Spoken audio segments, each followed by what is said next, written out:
médica geriatra, formada em medicina pela URGS, com especialização em medicina interna e geriatria pelo Hospital de Clínicas de Porto Alegre. Participou de diferentes pesquisas acadêmicas na área de geriatria.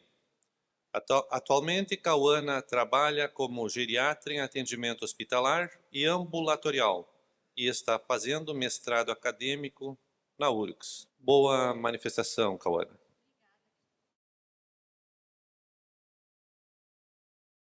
Boa tarde para todo mundo, é um prazer estar aqui. Obrigada pelo convite a todo mundo, especialmente para a Tati, que fez formalmente esse convite. É muito especial estar aqui hoje, principalmente pelo fato de ser filha de um policial rodoviário federal. Então, gratidão a todos vocês pelos serviços prestados. Espero que eu possa contribuir de alguma forma também para que saiam daqui com algum conhecimento novo. Quando a gente fala da terceira idade, assim, aliás, um parênteses, fiquem à vontade para me interromper durante a apresentação. Acho que flui melhor se vocês tiverem alguma pergunta, alguma dúvida, alguma sugestão que a gente possa ir fazendo no decorrer da conversa.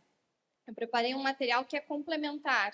Então, claro, se não surgir nenhuma pergunta, a gente vai seguindo, mas sempre fica mais rico se vocês forem trazendo a experiência de vocês e forem me interrompendo também. Fiquem à vontade.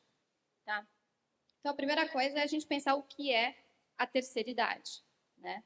Quando a gente imagina a terceira idade, talvez um conceito mais antigo, era imaginar indivíduos mais frágeis, cabelinho branco, né? No fim da vida. Mas existe um conceito do que é a terceira idade, que nos países em desenvolvimento são as pessoas a partir dos 60 anos, tá? Nos países desenvolvidos, a partir dos 65 anos, se considera que o indivíduo é idoso. E a gente tem uma estimativa de que a população de idosos no mundo vai aumentar exponencialmente nos próximos anos, né? E que até 2030, a gente não está muito longe disso, 1/6 da população mundial vai ter acima de 60 anos.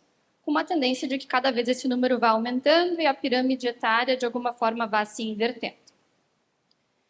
Então, para quem aqui não se considera, talvez porque realmente não seja idoso, talvez alguns estejam acima de 60, mas não se reconheçam como uma pessoa idosa, né?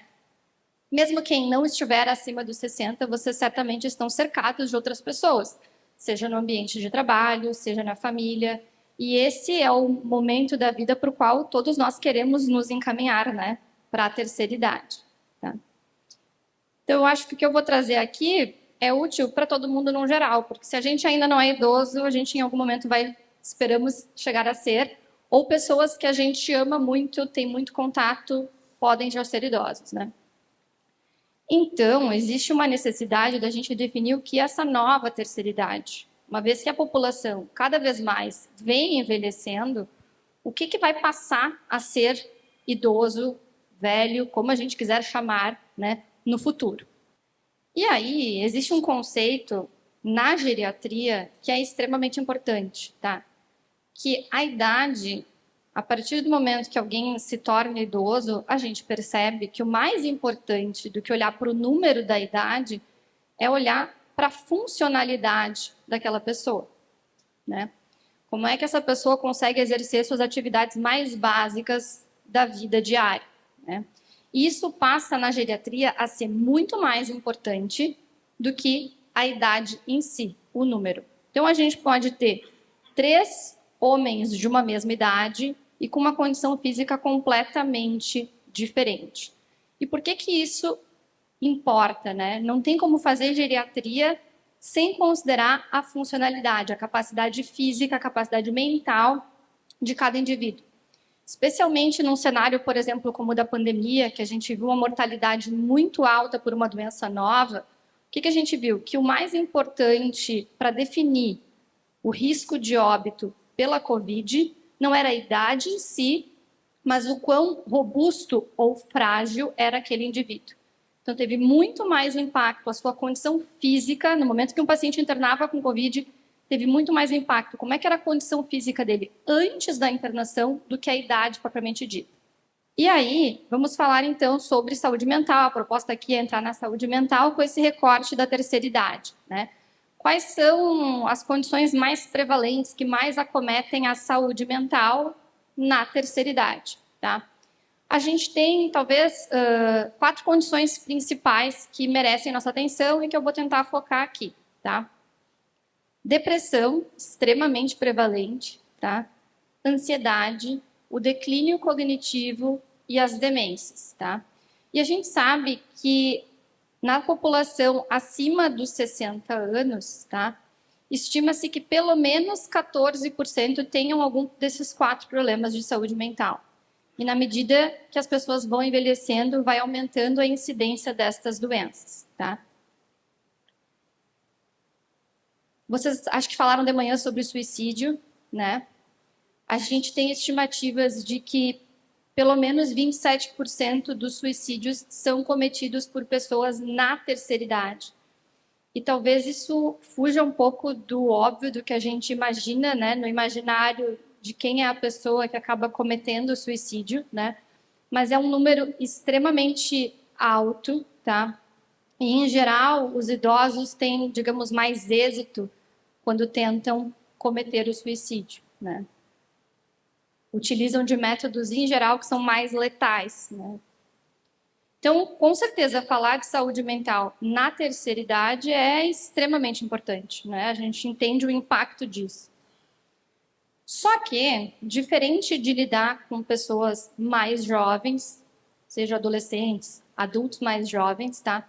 Na terceira idade as coisas são um pouco diferentes. E talvez isso dificulte um pouco a visualização, a identificação de um idoso que pode, por exemplo, estar deprimido, estar com um quadro demencial. E eu queria explicar para vocês o que determina que a gente precise fazer esse recorte, né? A gente imaginava, em uma analogia, assim, né? A gente entende que o pediatra faz um trabalho diferente do clínico, né? Uma criança é diferente de um adulto, certo? E cada vez mais a gente entende que o idoso não é simplesmente um adulto mais velho. É um indivíduo que também passou para uma outra fase e que tem que ter um olhar diferente, porque a forma que as doenças se apresentam não é exatamente igual das pessoas mais jovens. Essa é a grande complexidade da geriatria, né? Que é o que me encanta nessa área e me fez escolher por isso, tá? O idoso, ele é um indivíduo diferente, tá? E os transtornos mentais nas pessoas idosas não devem ser normalizados. Isso é o que eu mais vejo em consultório. A gente olhar para um indivíduo que claramente está deprimido, está entrando num processo demencial e que as pessoas ao redor ou o próprio paciente entendem que isso é o famoso normal da idade, né? Nenhum transtorno mental é esperado pelo fato da pessoa ter envelhecido, tá? Então a gente não deve normalizar, tem que ficar com uma pulga atrás da orelha. E aí eu queria contar para vocês o que é um pouco diferente na terceira idade e que determina que a gente precise ter um olhar mais atento, né? A primeira coisa é que a gente está lidando com alguém na terceira idade que teve um acúmulo de experiências ao longo da vida. Essas experiências vão ter impacto na saúde mental. Então, é muito comum que eu escute nas minhas avaliações, no consultório, um idoso que relaciona o que ele está sentindo agora com toda uma carga de vida, de abandono, do que sofreu na infância, da sua trajetória pessoal, do quanto foi difícil conquistar certas coisas, de perdas que foi tendo ao longo da vida.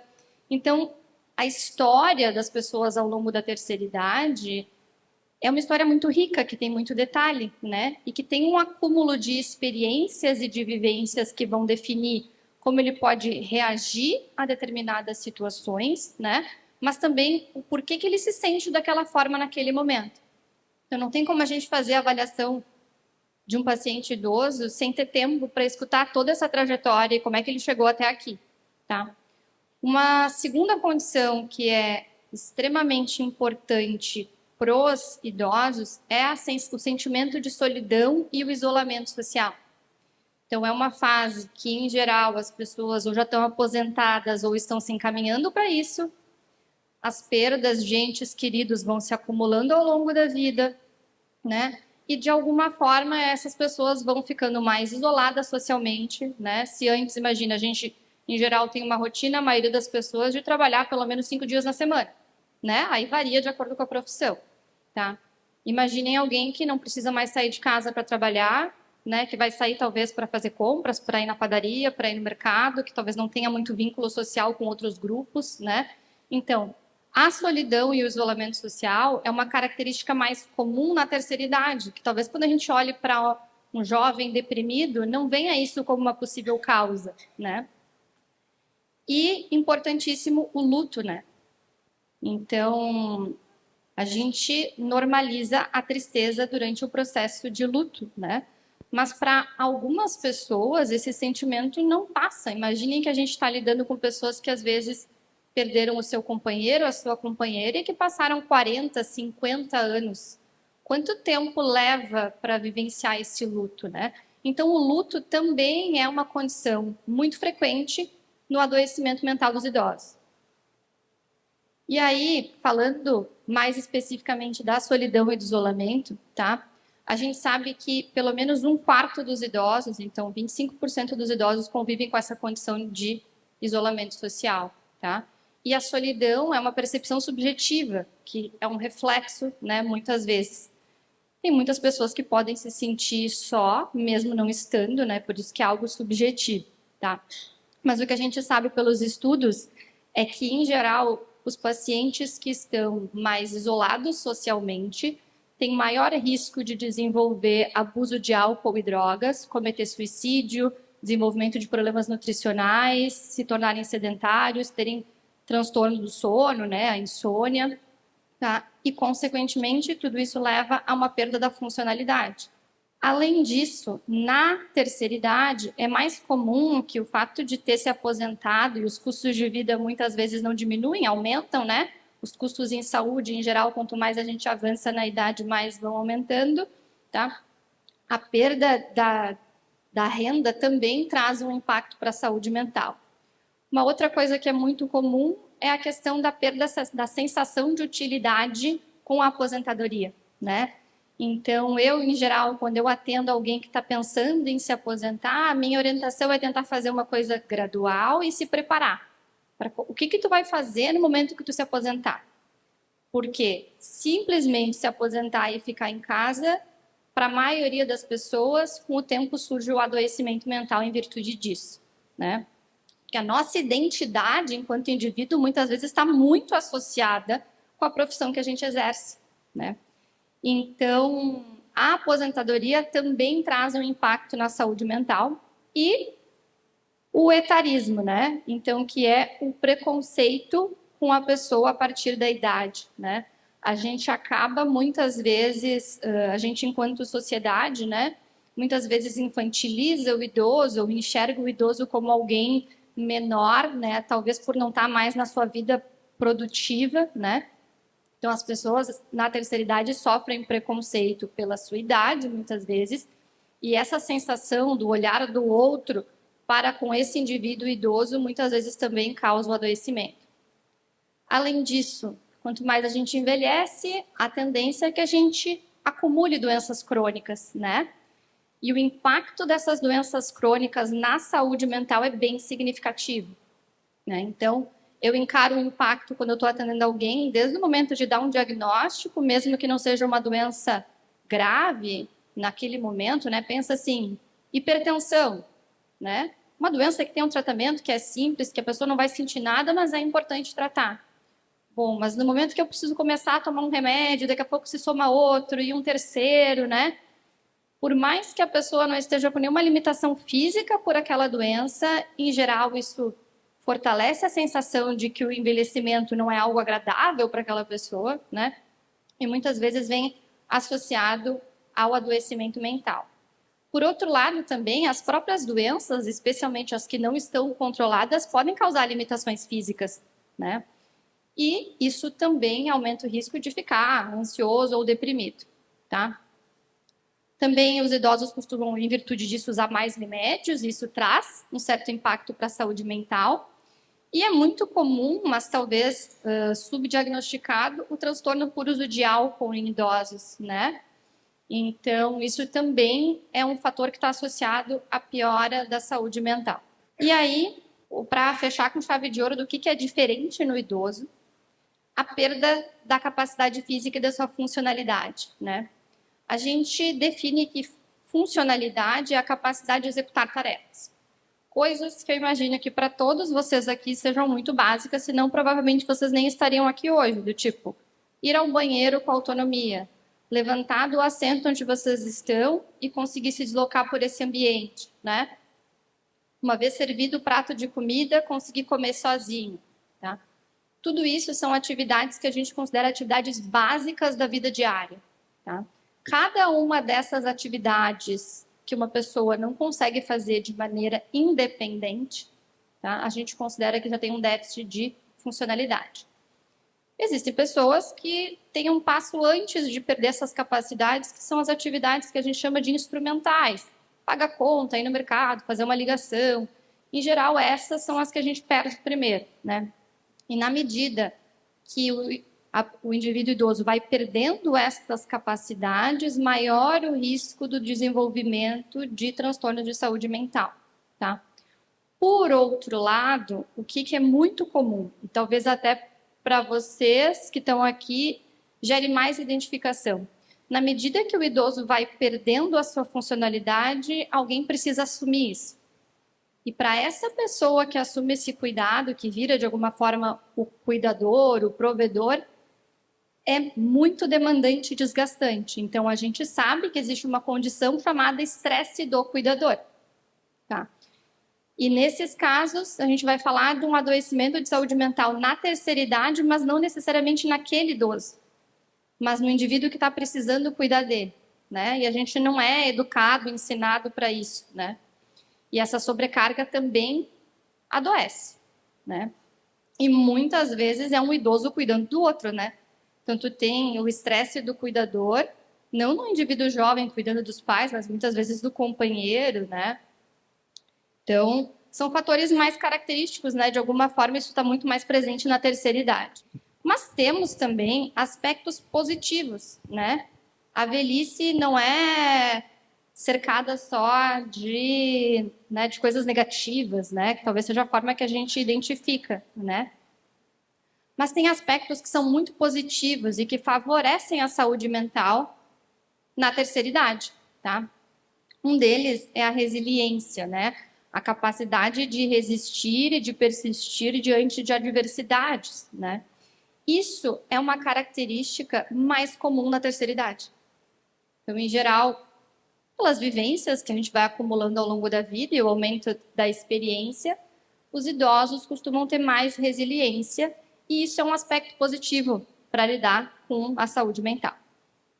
Além disso, muitas vezes, para aqueles que praticam o engajamento social, uma vida em comunidade, né, o trabalho voluntário, se envolver em grupos, isso também é um aspecto positivo do envelhecimento e que funciona como um fator protetor para a saúde mental. Tá? E ter um sentido na vida, né? Isso é algo que favorece, então, né, reduz o risco do adoecimento aquelas pessoas que veem algum sentido, algum propósito em estarem vivos, né? E outra característica que é mais comum e que talvez seja a principal característica pela qual os idosos são conhecidos é a sabedoria, né? A gente associa, né, a velhice com um momento da vida que a gente encontra indivíduos mais sábios, né? Esse acúmulo da experiência, quando a gente vai pedir algum conselho, escutar alguma história, né? Em geral, a gente reconhece que são mais sábios, e de fato são, né? E essa característica da sabedoria, né? Existem escalas para medir, inclusive, grau de sabedoria, né? A sabedoria pode ser talvez definida como um conjunto destas características, a empatia, a compaixão, a capacidade de autorreflexão, aceitar as incertezas e as adversidades, né? Ter desenvolvido a sua espiritualidade, tá? Tudo isso conta como um aspecto positivo. Então, realmente, a gente está lidando com um indivíduo que é diferente de um jovem, tá? E que tem aspectos positivos que funcionam como protetores para a saúde mental. A depressão talvez seja a doença mental que a gente mais conhece, que a gente mais fala, né? E ela comete muito as pessoas na terceira idade, tá? Então, é uma doença extremamente prevalente, atendo muitos pacientes que usam antidepressivo, não sabem que era exatamente porque alguém em algum momento pensou que tivesse deprimido, tá? É o transtorno de saúde mental mais comum na terceira idade, tá? E não é comum que os idosos tenham o seu primeiro episódio depressivo na terceira idade. Então, a primeira coisa, quando vocês olharem alguém que está com diagnóstico de depressão a partir dos 60 anos, o geriatra sempre tem que olhar como é que era a história dessa pessoa, se ela já teve algum episódio depressivo ao longo da vida, tá? Porque o paciente que pela primeira vez tem um episódio de depressão após os 60 anos, ele é a exceção, ele não é a regra, tá? E isso tem que acender sempre um alerta de que talvez não seja exatamente apenas depressão, tá? E ela é mais comum, como eu falei anteriormente, né, em pessoas com doenças crônicas e que têm um maior grau de dependência de terceiros. Existem sintomas, e essa que é a complexidade, então, da geriatria, os sintomas são diferentes, né? Muitas vezes a gente imagina alguém deprimido, fechado num quarto escuro, chorando, né? No idoso, os sintomas são mais atípicos, né? Então, por exemplo, não é comum que o paciente diga que está triste, que manifeste a sua irritabilidade ou desânimo, que isso venha espontaneamente na consulta. O indivíduo, em geral, não reconhece esses sintomas, né? E características que são mais comuns na depressão em pessoas mais jovens, como a perda do interesse sexual, a apatia, o sentimento de culpa, de que eu sou insuficiente, de que eu não faço nada certo, que eu não tenho valor para os outros, é um sentimento que é muito mais comum. Claro que estar deprimido aumenta a chance da gente desenvolver essas características, mas são sintomas que são mais comuns nos deprimidos mais jovens. No idoso, tá? O que a gente observa mais quando o idoso está com um quadro de depressão, tá? Dores difusas, apatia, uma perda de interesse pelas coisas para tomar iniciativas, né? É muito mais comum, então, eu chegar no consultório e eu ter um paciente que tem dores que são difíceis de caracterizar, dor no corpo todo, uma dor que oscila, e às vezes tu vai um pouco mais atrás e o que tu identifica é a depressão, né? Uma sensação de desesperança, de desânimo. É muito comum uma preocupação excessiva com tudo e com todos, né? Então, preocupa-se com a própria saúde, preocupa-se com os diagnósticos que pode receber, preocupa como é que está o filho, como é que está o neto, né? Preocupações que são excessivas a ponto de causar o adoecimento, tá? É muito comum queixa cognitiva, o idoso que chega e diz que está esquecido, né? Então, primeiro, a gente não deve esquecer que a gente não normaliza essas queixas como normais do envelhecimento, não é normal envelhecer e ficar esquecido, mas boa parte das pessoas que entram no atendimento se queixando de estarem confusas, eu faço, e aí o medo sempre, será que eu não tenho Alzheimer, né? Dificilmente o paciente que realmente tem Alzheimer, ele chega na consulta dizendo que ele está esquecido, né? Mas muito comumente o paciente que entra numa consulta dizendo que está esquecido, na verdade ele está deprimido. Então isso é isso acontece também nos mais jovens, mas é mais comum nos idosos deprimidos, tá? Sintomas mais inespecíficos, então sintomas mais somáticos, né? De alteração de hábito intestinal ou de percepção do hábito intestinal, né? Então sintomas mais inespecíficos. Por isso que é preciso sempre, né? Um olhar treinado para o idoso, porque, como eu disse, ele não é apenas um adulto mais velho, ele é um indivíduo que está num momento de vida em que as características e apresentações das doenças realmente são diferentes. A emoção, assim, o idoso que não consegue falar, assim, coisas boas ou ruins e ele se emociona e chora, lembra de uma coisa e chora, uma coisa boa chora, uma coisa... O choro excessivo é depressão ou é só uma emoção, só tá se emocionando com...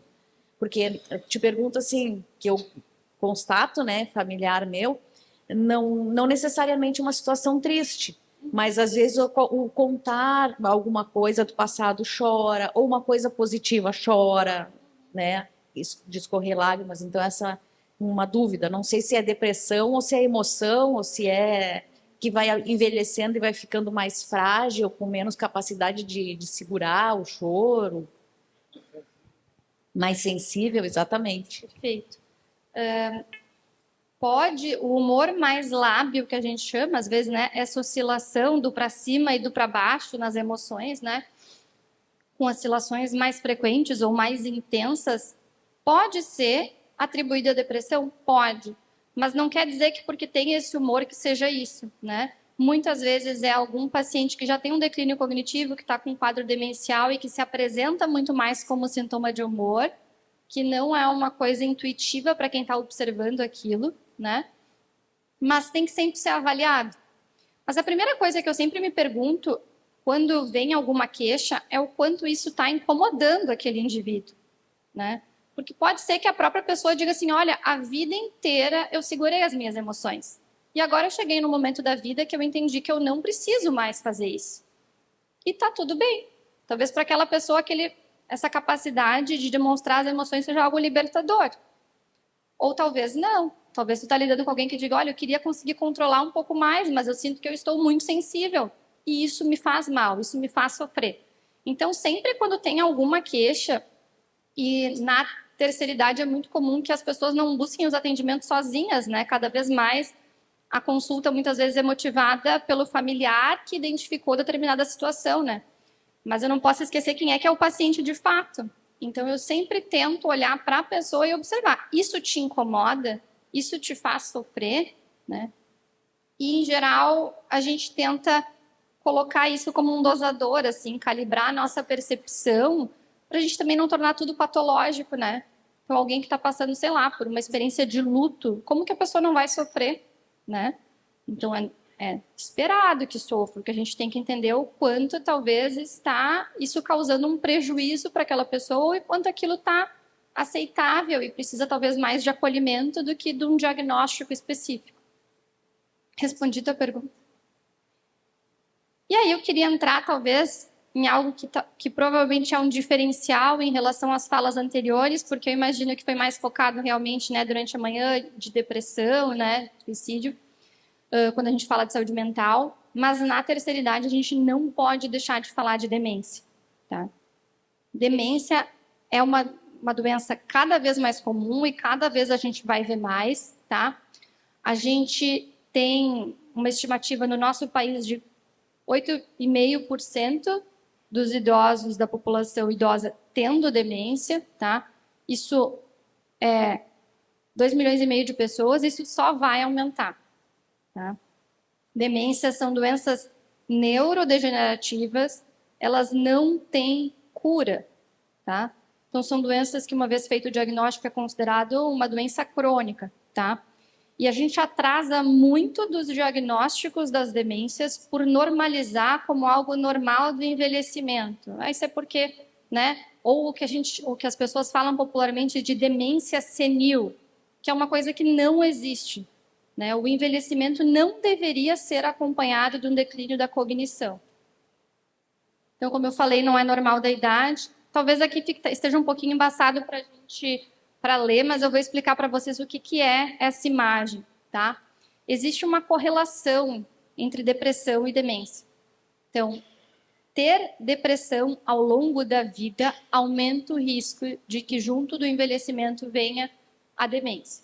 E a demência nada mais é do que um declínio das capacidades cognitivas daquela pessoa, tá? Não existe uma forma universal de diagnosticar a demência, isso depende de quem foi esse indivíduo ao longo da vida. Então, se eu disser assim, olha, a mãe não consegue mais ler, a primeira coisa que eu tenho que perguntar é, ela em algum momento soube ler? Porque se ela a vida inteira, ela nunca foi alfabetizada, não quer dizer que porque agora não sabe, que ela está com demência, né? Então, a gente sempre tem que olhar para quem foi esse indivíduo ao longo da vida. E para fazer o diagnóstico, a gente tem que pensar qual foi sua capacidade cognitiva máxima ao longo da vida, o quanto de reserva criou e o quanto, nesse momento, essa pessoa está diferente do que ela foi na sua juventude, tá? E aí a gente tem fatores de correlação clara entre depressão, especialmente se não tratada, mas não só a depressão, né? Outros transtornos de saúde mental, como o transtorno de humor bipolar, se não tratados ao longo da vida, aumentam o risco de, na velhice, a pessoa vir a desenvolver a demência, tá?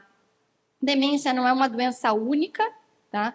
Alzheimer é um dos tipos de demência, mas a gente pode ter demência como sequela de AVCs ou de micro-AVCs, que a gente chama, e outras manifestações um pouco mais raras, tá? Até mesmo doença de Parkinson, que inicia com acometimento motor, pode vir depois a causar demência, tá?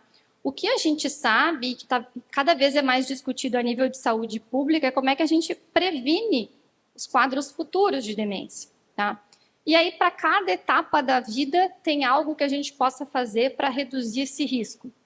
Então, por exemplo, escolaridade, que é uma coisa mais típica, né? A gente estuda mais nos primeiros anos da vida, né? Na infância, na adolescência, na juventude, tá? A escolaridade, se a gente conseguisse melhorar a escolaridade da população, a gente conseguiria, estima-se que reduzir 5% dos casos de demência, tá? Perda auditiva, super comum, né? Quando a gente vai falar de um idoso de maneira mais caricata, a gente fala gritando, né? Porque a gente, de alguma forma, já sabe que na terceira idade é mais comum que a pessoa vá tendo déficit auditivo, né? Se a gente conseguisse corrigir o déficit auditivo, a perda auditiva, a gente ia conseguir cortar pelo menos 7% dos casos de surgimento de demência. Então, tá aí uma dica super valiosa, né? É muito comum que a pessoa vá perdendo a audição e espere chegar naquele ponto que ninguém mais consegue conversar para procurar uma avaliação para botar um aparelho auditivo. Aí a gente chega num momento que é difícil de se adaptar, difícil de tolerar e muitas vezes a gente já perdeu a oportunidade de instalar o aparelho, tá? Mas isso impacta diretamente na saúde mental e na cognição, tá? E também nem todas essas alterações elas têm mecanismos conhecidos do porquê que elas causam, né? Mas é muito comum, por exemplo, também que quem tem déficit de audição acabe desenvolvendo transtornos de humor depressivo, né? Porque em geral são pessoas que têm menos interação social, é aquele idoso que, por exemplo, no churrasco de domingo às vezes fica mais de canto, porque não consegue participar das conversas, se irrita, ou até cria, às vezes, teorias de perseguição, assim, né? De achar que estão falando tal coisa porque a pessoa não está entendendo, tá? Mas também e aí a gente está falando da vida adulta, né? Na infância, a única coisa que a gente poderia fazer para prevenir demência é aumentar a escolaridade de todo mundo, tá? Quanto maior a escolaridade, maior reserva cognitiva, menos tu tem chance, né? Tu tem uma reserva maior, então tu perde um pouco e tu consegue sustentar, tá? Mas então, na vida adulta, né, ou na meia-idade, perda auditiva, colesterol, então tratar o colesterol quando há necessidade, né, é uma das formas de reduzir a incidência de demência na terceira idade, tratar depressão, tá? E aí a gente tem coisas que vão impactar, mas que tem um percentual menor de impacto, mas que também impactam, e a gente tem que pensar que geralmente esses fatores de risco vão se somando, né? Como fumar, ter pressão alta, obesidade, diabetes, sedentarismo, tá? Então, são as coisas que provavelmente, para a maior parte de vocês na faixa etária que vocês estão, investir nesses cuidados seria uma forma de se proteger de demência no futuro, tá? E aí, quando eu já estou com alguém idoso, né? O que eu poderia fazer para reduzir o risco de surgimento de demência? Um dos fatores mais importantes e que poderia reduzir 5% dos casos seria evitar o isolamento social. E isso é algo que talvez não pareça simples, né? Porque parece, às vezes, depender daquele próprio indivíduo, que muitas vezes a gente normaliza e acaba achando que ele está confortável, né, nesse isolamento, mas essa é algo que impacta não só no risco de depressão, como no próprio risco de desenvolvimento de demência, tá? Além disso, a gente tem questão de poluição, né? Então, a gente estima que essa que é uma doença, como eu falei, bem prevalente. Quanto mais a gente envelhece, maior o risco de desenvolver a demência. Que se a gente modificasse esses fatores, a gente conseguiria cortar quase pela metade os casos de demência no mundo. E aí, tem algo que a gente precisa dizer, né? Que nem tudo a gente deve tratar com remédio, né? Com comprimido. O tratamento das doenças de saúde mental na terceira idade, ele é multidisciplinar. Então, por exemplo, eu como médica, estou numa área que eu não consigo trabalhar sozinha. Eu preciso do apoio do fonoaudiólogo, fisioterapeuta, nutricionista, do psicólogo. Então, a gente precisa atacar em todas as frentes, né?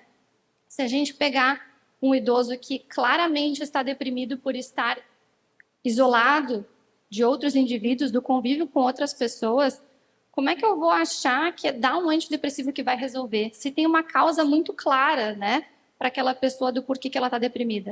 É claro que, dependendo da situação, talvez ela precise realmente de um medicamento, né?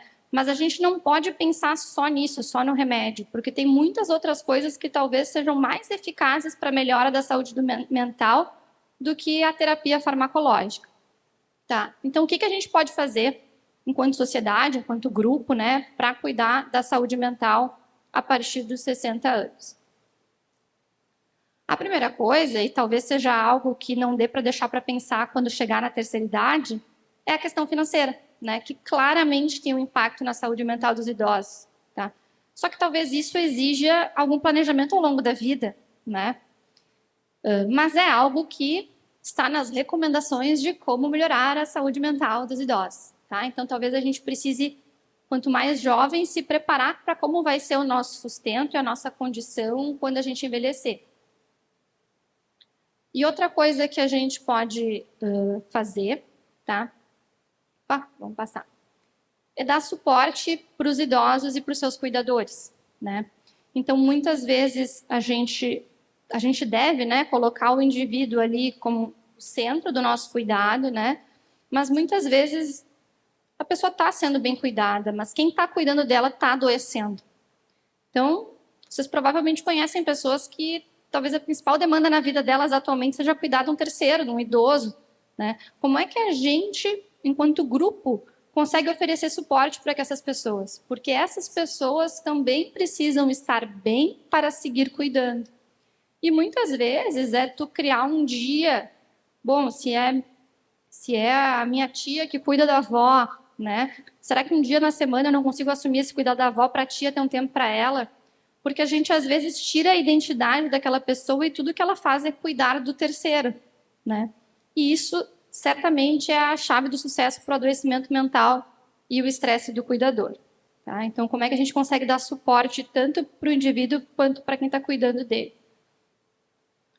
Alimentação, então, a alimentação também tem impacto, porque é algo, né, estar bem nutrido, uma alimentação é muito mais importante do que qualquer suplementação vitamínica, ou nenhuma suplementação de comprimido substitui uma boa alimentação. Ela vai ter um impacto no controle também das doenças crônicas, o que é importante para aquele idoso, tá, melhorar a sua condição mental, né, controlar suas doenças. Além disso, naturalmente acontece com o envelhecimento alterações de paladar, de mastigação, e muitas vezes o idoso, por exemplo, deixa de comer proteína, comendo menos proteína, fica mais fraco, ficando mais fraco, perde funcionalidade, e isso afeta a saúde mental. Ou seja, é como eu falei, é multidisciplinar. A gente tem que tentar atacar em todas as frentes. Atividade física essencial, né? Isso é desde agora. A gente sabe o quanto é difícil para quem não tem um hábito introduzir uma rotina de atividade física, extremamente difícil criar esse hábito, extremamente difícil às vezes a gente priorizar isso na nossa própria saúde, tá? E a gente está lidando com uma faixa etária de quem é idoso agora, que não tinha essa mentalidade ao longo da vida, né? Provavelmente nós, quando envelhecermos mais, talvez um percentual maior de pessoas que faça uma prática regular de atividade física. Mas quem é idoso agora veio de um tempo que isso não era exatamente uma rotina ou algo preconizado, prescrito em consulta médica, né? Mas isso também ajuda, tá? Muito na saúde mental, no controle da ansiedade, da depressão, fora que tira um pouco do isolamento social, né? E ajuda a manter a autonomia, que é mais uma coisa que atrapalha a saúde. Cessar o tabagismo, isso é meio que chover no molhado, né? Falar o óbvio, mas isso também tem impacto em saúde mental. Controlar as doenças crônicas, e aqui talvez seja o grande papel do médico geriatra nisso, né? Quanto mais a gente controla as doenças que esse idoso já tem, melhore a sua condição física e mental. Então, é preciso que a gente controle. Estimular a cognição, né? E isso não é fazer palavras cruzadas. Claro, para quem gosta, pode continuar fazendo, tá? Mas o que eu mais vejo é o idoso que acha que está estimulando o cérebro porque faz palavra cruzada. A gente estimula o nosso cérebro quando a gente tenta aprender algo novo, algo que não seja fácil, algo que desafie. Tá? E a gente chega no momento da vida, na terceira idade, que em geral, talvez por não ter mais tanta atividade laboral, que a gente para de aprender coisas novas, né? Então, estimular o cérebro a aprender coisas novas, seja uma língua, uma dança, algum artesanato que goste de fazer, né? Ou algo mais técnico mesmo, mas algo que seja desafiador, isso é importante, vai ajudando a criar novas sinapses ali e melhorar um pouquinho essa reserva cognitiva. Um sono de qualidade, né? Isso aqui é para qualquer idade. Mas quanto mais a gente avança, maior é a queixa, às vezes, da insônia, né? Muitas vezes, boa parte das vezes, eu atendo idosos que têm uma expectativa irrealista sobre como é o sono na terceira idade. Então, na terceira idade, o sono, em geral, ele é, digamos, mais leve, né? E menos horas de sono já são suficientes, mas é uma fase da vida que, em geral, a gente teria mais tempo para passar na cama. Então, o tempo de sono, propriamente dito, comparado com o tempo em que o idoso fica na cama, ele tem uma correlação diferente na terceira idade, né, do que o adulto mais jovem que ainda exerce a atividade laboral. Então, a primeira coisa, às vezes, é alinhar uma expectativa de como que é o sono no idoso, né? Mas é muito comum ter as queixas, e essas queixas podem ser desde porque a pessoa tem uma apneia do sono e não diagnosticou, e isso aumenta o risco de hipertensão, isso piora o sono, no dia seguinte não está descansado, de alguma forma está insatisfeito. Então, assim, tudo isso vai ter impacto na saúde mental. Conexão social, engajamento social. Então, isso talvez seja a principal coisa que a gente deve estimular esses idosos a fazer, né? Procurar por grupos de pessoas que ele possa se conectar, que ele possa se identificar e fazer atividades com essas pessoas, tá? Isso aqui é uma grande terapia, muitas vezes, para boa parte dos idosos que estão sofrendo de solidão. Como eu falei, 25% dos idosos estão em isolamento social, né? E sentem, definem o sentimento de solidão. Então, isso é algo para a gente estimular, né? E eu vejo na minha prática, assim, muitas idosas que, bom, tem o grupo de dança, que é uma coisa fixa, e o quanto isso traz bem-estar, e que a pessoa ficou deprimida quando parou de ir no grupo. Então, a gente precisa estimular eles a interagirem mais, socializarem mais com grupos com os quais se identifiquem, né? E acho que era essa mensagem principal, assim.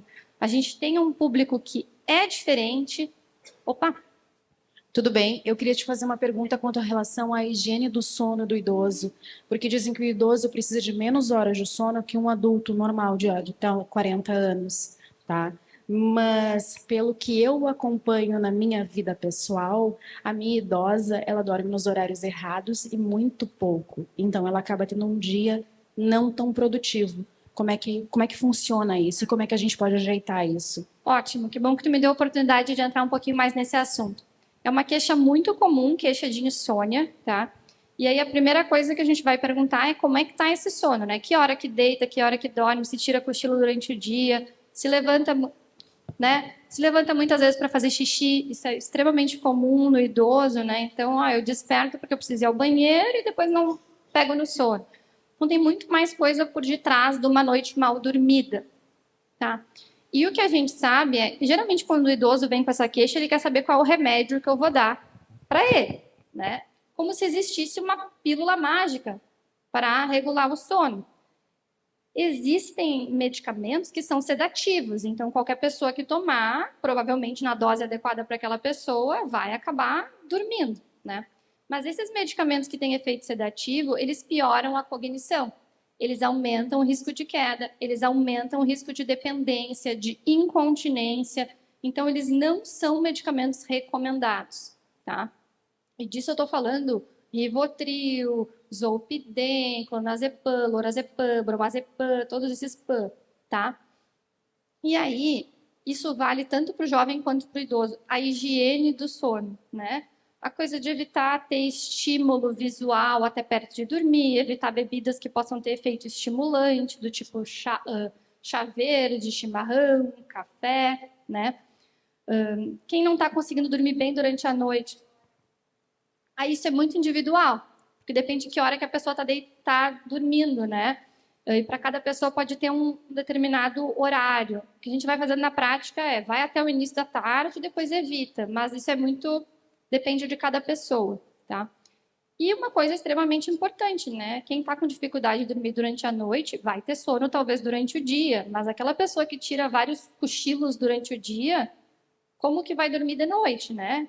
Se a pessoa está tirando vários cochilos e dorme bem de noite mesmo assim, tudo bem, vida que segue. Mas se está com essa queixa, é importante privar o sono durante o dia, tá? E outras coisas que também é o básico, né? Fazer atividade física. Então, só que muitas vezes, isso que eu digo da complexidade da geriatria, muitas vezes eu preciso, por exemplo, iniciar um tratamento para próstata para aquele homem idoso, porque é isso que está fazendo ele despertar a necessidade de urinar durante a noite. Então, eu preciso ter um olhar um pouco mais a fundo. Por que essa pessoa não dorme bem? Às vezes tem uma apneia do sono e não sabe. Ronca, faz a apneia, não repousa, né? Então, a higiene do sono tem um impacto muito importante, tá? É difícil fazer. Às vezes não é só ela. Às vezes é entender também se não tem alguma outra doença orgânica por detrás. Mais alguma pergunta? Cauana, você falou nas causas das demências e eu vi que você mencionou diabetes ali. Considerando que uma boa parte dos idosos hoje também tem esse problema de diabetes, principalmente tipo 2, né, que a gente sabe que na segunda etapa da vida ela se manifesta em muitos casos. Como é que você processa esse mecanismo aí de evolução da demência em razão do diabetes, por favor? Nem todas essas fatores de risco têm uma correlação já bem estabelecida de como que aumenta o impacto do diabetes.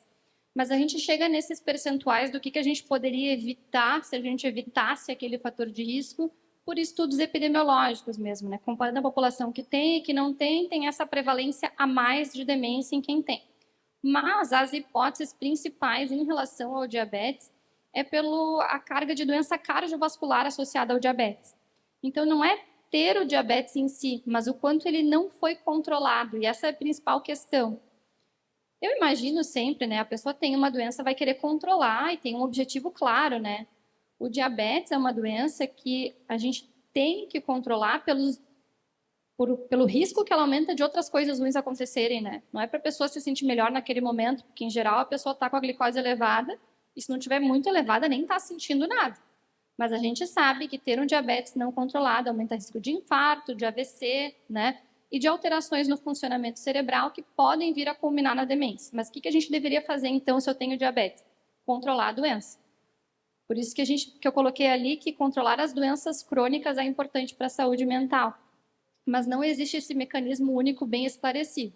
A principal suspeita é por isso, por aumento do risco cardiovascular. Positivo, obrigado. Queria agradecer a atenção de todos vocês, tá? Dizer que eu estou à disposição, se depois quiserem trocar ideia, tá? Foi uma grande honra estar aqui hoje e muito obrigada mesmo.